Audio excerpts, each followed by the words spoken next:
রাজা তার মন্ত্রীদেরকে বলছে, রাজা মশাই বলছে, এই মন্ত্রী আমাকে টাটকা মিথ্যে কথা যে শোনাবে তাকে পুরস্কার দেবো। তো এক একজনে এক এক রকমের কথা বলে। তো আর একজন এসে বলছে, হুজুর জাহাপানা কি আর বলবো, দেখলাম একটা জায়গাতে 10টা মেয়ে বসে আছে। কটা? 10টা। তো চুপচাপ মুখে কুলুপ দিয়ে বসে আছে, কেউ কারোর সাথে কথা বলছে না। তো রাজা বলছে যে পাকা টাটকা মিথ্যে কথা, মেয়ে জেনে বসে থাকবার গল্প করবে না তাই হওয়া। এ বাবা, তো এখানে মা বোনেরা জালসা শোনাবাদে গল্প করছে, শুনতে পাচ্ছি আমি, মাইকের আওয়াজ আসছে এখানে। মা বোনেরা একটু গল্প করো না, সামনের দিকে একটু জায়গা দাও, সকলকে বসতে দাও, বসতে দাও মা, বক্তব্য তোমাদের হবে ইনশাল্লাহ। যার নাম কি বললাম, ওয়ালিদ ইবনে মুগিরা, পাতি নেতা, আল্লাহ নবীকে, বিশ্ব নবীকে গালি দিয়েছিলেন। সাহাবাদের চোখ মোটা হয়ে গেল। নবীকে সাহাবাদের সামনে যদি কেউ গালি দিত, ও মুসলমান, তার গর্দন পর্যন্ত উড়িয়ে দিত। সাহাবারা বলেন ঠিক কিনা? নবীকে কত ভালোবাসতেন, আল্লাহ নবীকে এত গালি ভালোবাসতেন। সাহাবারা নিজের জীবনের দিকেও বেশি ভালোবাসতেন। একদল আল্লাহ নবীকে যে গালি দিলেন, ওয়ালিদ ইবনে মুগিরা, বিশ্ব নবীর সাহাবারা বললেন, নবী গো আপনি হুকুম দিন তার গর্দনটা উড়িয়ে দিন গো নবী। এত দয়ার নবী, মায়ার নবী, বিশ্ব নবী, বদল আছে না? আল্লাহর নবী, মায়ার নবী গো আপনি নবী আমার জীবনের জীবন। আল্লাহর নবী, মায়ার নবী গো আপনি নবী আমার জীবনের জীবন। আপনি আমার জীবন সাথী, অন্ধকার কবরের বাতি, আপনি হইলেন নির্দুনিয়ার ধন। আল্লাহর নবী, মায়ার নবী গো আপনি নবী আমার জীবনের জীবন। আপনি রহমাতাল লিল আলামিন, আপনি উম্মতের জামিন, আপনি হইলেন গুনাহগার উম্মতের আপনজন। আল্লাহর নবী, মায়ার নবী গো আপনি নবী আমার জীবনের জীবন। দেখিয়া আপনার মুজিজা ভাগ্যবতী হইলেন খাদিজা, সৌফা দিলেন জীবন যৌবন। আল্লাহর নবী, মায়ার নবী গো আপনি আমার জীবনের জীবন। আল্লাহ নবীকে সাহাবারা এত ভালোবাসতেন, নবীকে বললেন, নবী গো আপনি একবার হুকুম দিয়ে দিন, আমি তাদের গর্দনটা উড়িয়ে দিই গো নবী। আল্লাহ নবী বলেন, না মেরো না, একটু থামো, একটু থামো। বিশ্ব নবী তাদেরকে মানা করলেন। আল্লাহ নবী বলেন, খোঁজ নিয়ে দেখো তার জন্মের কোনো দোষ আছে। নবীর কথা সত্য না মিথ্যা? জোরে বলুন, কতটা? 100 কেউ যদি তিল পরিমাণ যদি সন্দেহ করে, সে মুসলমান থাকতে পারে না, সে মুসলমান হতে পারে না। সমস্ত মক্কা মদিনার ঘোষণা হয়ে গেল, ওয়ালিদ ইবনে মুগিরা নাকি তার জন্মের দোষ আছে ঘোষণা হয়ে গেল। পাতি নেতা তিনি আর বাড়ি থেকে বেরোতে পারে না, যদিও বানায় দেশের ছেলে মেয়ে বিদ্যা থেকে নিয়ে সবাই বলে, ওয়ালিদ তুমি নাকি তোমার জন্মের দোষ আছে, তোমার নাকি জন্মের দোষ আছে।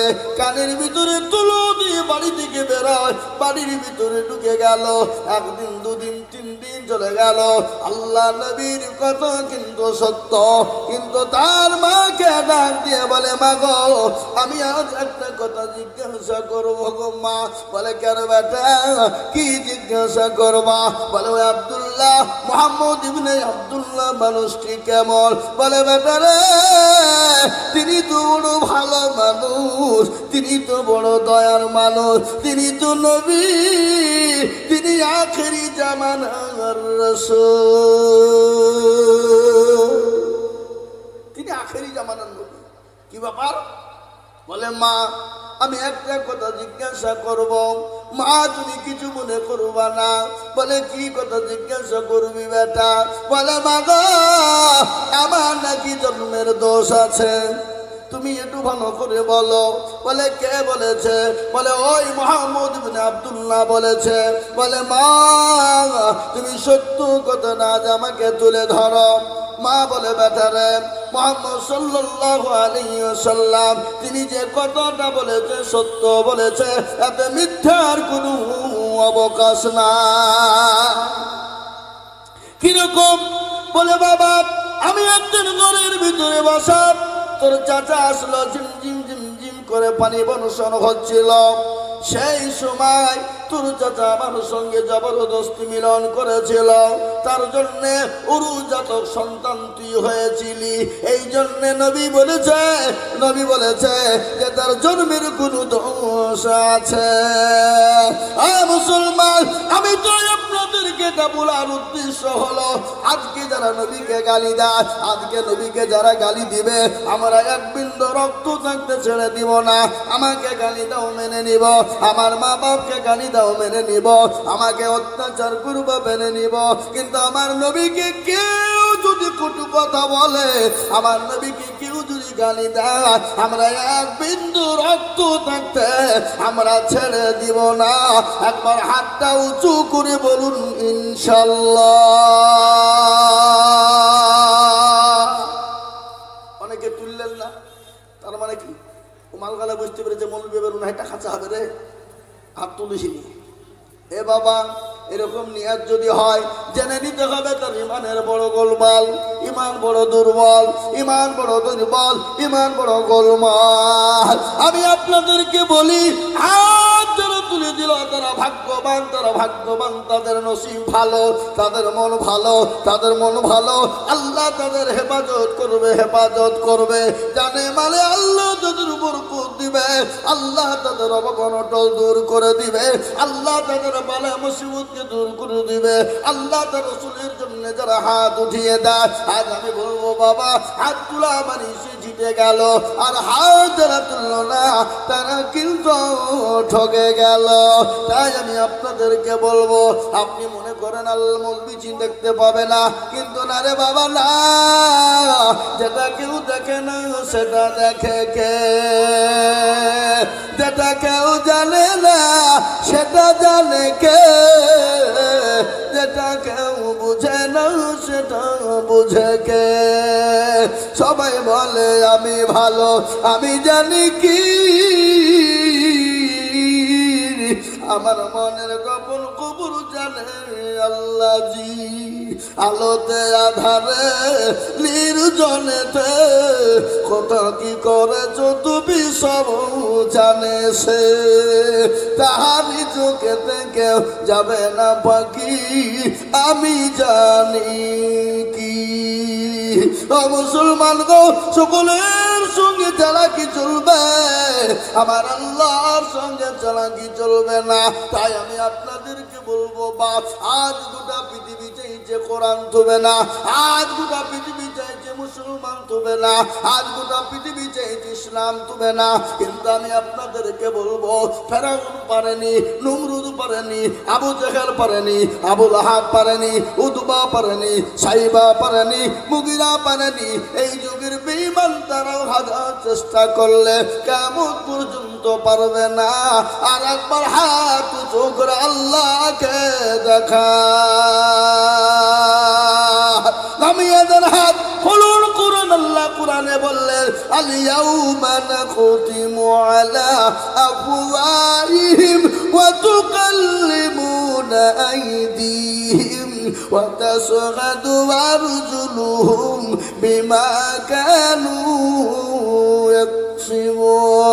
কিয়ামতের দিন জবানে তলবের দিবে বল কোন কাজে ব্যয় করেছিল সেই দিন হাত বলবে পরওয়ারদিগার আলম তোমার দ্বীনের জন্য তোমার ইসলামের জন্য তোমার হাবিবুল্লাহর জন্য তোমার নবীর জন্য তোমার কোরআনের জন্য ও আল্লাহ ওই বক্তা দিজুল বলেছিল কারা নবীর প্রেমিক আল্লাহর প্রেমিক হাতটা তোলো দেখি হাতটা তোলার কারণে জাহান্নামটা হারাম হয়ে যাবে জান্নাতটা ওয়াজিব হয়ে যাবে আর মুসলমান গো ভালো করে শুনে না আজকে দিন পেয়েছি ইসলাম পেয়েছি কোরআন পেয়েছি মসজিদ মাদ্রাসা পেয়েছি মুসলমান হতে পেরেছি আমার নবীর বদলায় সাহাবাদের বদলায় সাহাবারা নিজের জীবনকে উৎসর্গ করে দিয়েছে বিবিকে বা করে দিয়েছে সাহাবারা সন্তান ফেলে দিয়ে জাহাদের ময়দানে চলে গেছে বিবি বাচ্চা গলা কাটা কবি তরুর মতো জমিনে পড়ে ছটপট ছটপট করেছে একটা বাড়ির জন্য তারা পিছনে ফিরে দেখে না ইসলামকে এত ভালোবেসেছিল তাই আজ আমি আপনাদেরকে বলি আমাদের কাজকে বিবাহ করা হবে না সন্তানকে এতিম করতে হবে না রক্ত দিতে হবে না আল্লাহর কোরআনকে বাঁচানোর জন্য আমি আপনাদের কাছে একটু হাত পেতে দেব আজকে মুসলমান গো আমি আজিজুল হক আমি আপনাদের পার্শ্ববর্তী এলাকার ছেলে এটা সবাই আপনারা জানেন কিন্তু গোটা পশ্চিম বাংলা না আসাম ত্রিপুরা মেঘালয় মণিপুর উড়িষ্যা বিহার ঝাড়খণ্ড পশ্চিম বাংলা বাংলাদেশ বহু জায়গায় লক্ষ লক্ষ লক্ষ লক্ষ লক্ষ করে টাকা আল্লাহর কোরআনের জন্য চাই আজ আমি আপনাদেরকে বলবো বহু টাকা বহু দিকে দিয়ে দিয়েছেন ছেলে মেয়ের পিছনে দিয়েছেন বিবি বাচ্চার পিছনে দিয়েছেন আত্মীয় স্বজনের পিছনে দিয়েছেন ডাক্তারের পিছনে দিয়েছেন কিন্তু কোরআনের জন্য একটু হাতটা তুলবেন কিয়ামত পর্যন্ত আপনি কবরে নাকি পেয়ে যাবেন কোরআনের জন্য আমি আপনাদের কাছে হাত পাতবো 50,000 1 লাখ 1.5 লাখ টাকা চাইবো না আমি এই মজলিসের ডানে বায়ে পিছনে সামনে উপরে একবার তকবীর দেব আর তকবীর দেওয়ার সঙ্গে সঙ্গে মাত্র 20,000 বলে হুজুর গো আমার কাছে জান আছে কিন্তু মাল না আমার মাও যেন দুঃখিনী চলে গেছে আমার মাও কবরে শুয়ে আছে ও হুজুর আমি আল্লাহর ঘরের জন্য আল্লাহর কোরআনের জন্য আমি 20,000 টাকা দিব একবার তকবীর দিব ডানে বায়ে পিছনে সামনে সর্বপ্রথম 20,000 টাকা একবার বলি নারে তাকবীর ইনশাআল্লাহ এই মজলিসের ডানে বায়ে পিছনে সামনে সর্বপ্রথম 20,000 টাকা একজন হাতটা উঁচু করে দিয়ে আল্লাহকে দেখা বলে হুজুর গো আমার কাছে জান আছে মাল না ও হুজুর আমি আল্লাহর কোরআনের জন্য আমি 20,000 টাকা দিব এমন কোন আল্লাহর বান্দা এমন কোন নবীর প্রেমিক একজন দরুদি হাতটা তুলে বলি ইনশাআল্লাহ আজকে এই জোতখানার মাটিতে কোরআনের মহাব্বতে কোরআনকে ভালোবেসে আল্লাহর দ্বীনের মহাব্বতে দ্বীনকে ভালোবেসে সর্বপ্রথম 20,000 টাকার দাতা একজন ভাগ্যবান আল্লাহওয়ালা দ্বীনওয়ালা ঈমানওয়ালা কলমাওয়ালা সর্বপ্রথম হাতটা তুলে বলবেন হুজুর আমার কাছে জান আছে কিন্তু মাল না আমি পরে অল্প অল্প করে দিয়ে দিয়ে দিয়ে আল্লাহর কোরআনের জন্য 20,000 টাকা দেব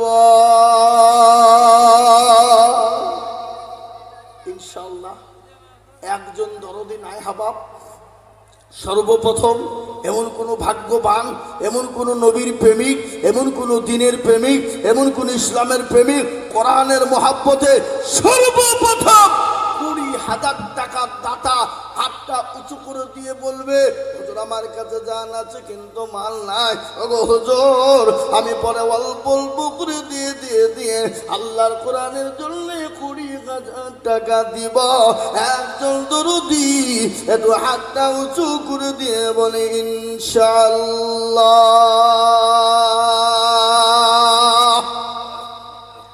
হাবাব জোতখানার মাটিতে এমন কোন ব্যবসায়িক এমন কোনো মাস্টার, এমন কোনো ডাক্তার, এমন কোনো আল্লাহওয়ালা, এমন কোনো জমিওয়ালা, এমন কোনো পয়সাওয়ালা, এমন কোনো ভাগ্যবান ইনশাআল্লাহ মাত্র 20,000 টাকা দিয়ে আল্লাহর কোরআনের খিদমতের জন্য সর্বপ্রথম হাত তুলে দেবে। একজন দরদি একটু হাত উঁচু করে দিয়ে বলে ইনশাআল্লাহ। ঠিক আছে, 20,000 টাকা দেওয়ার মতন ভাগ্যবান আল্লাহর বান্দা এত বড় একজন দরদি, একজন ভাগ্যবান, এমন কোন নবীর প্রেমিক ইনশাআল্লাহ এই দান বিফলে যাবে না, পানিতে পড়বে না, কিয়ামত পর্যন্ত দান থাকবে। বাপ একটা একটা করে নাকি আল্লাহ অক্ষর বাই অক্ষরে দিয়ে দেবে। আপনি আমি মারা যাব, আপনার মা বাপ চলে গেছে, আপনি আমিও চলে যাব, কিন্তু এই দান পানিতে পড়বে না, মাটিতে পড়বে না, কখনোই যাবে না। বাবা আমি বলবা